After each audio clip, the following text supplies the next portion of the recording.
Hi everyone, this is Prabhas from here Brand. Myself today I'm here to teach about database management system. Topic is database types.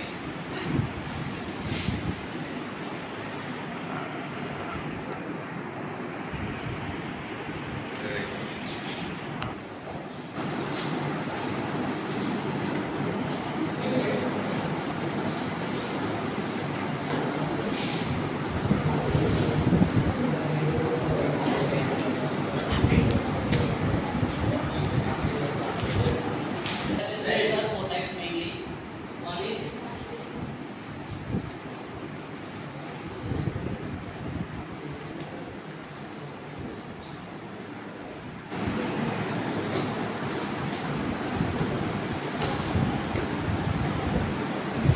One is traditional data type.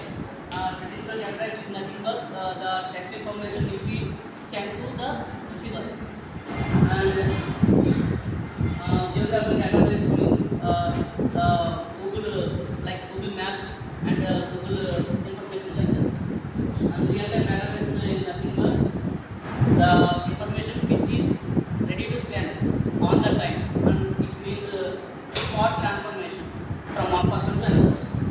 Multimedia database is nothing but the recording videos, audios, or images like